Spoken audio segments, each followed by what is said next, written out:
September 30th, 1998. It's a day I'll never forget. The cop inside me died that day.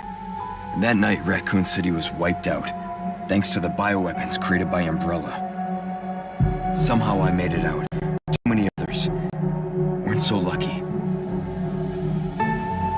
I was asked later to join a top-secret government program.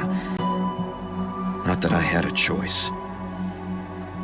The training, punishing missions, nearly killed me. But at least I kept my mind off everything. If I could just forget what happened that night. The pain, even for a second.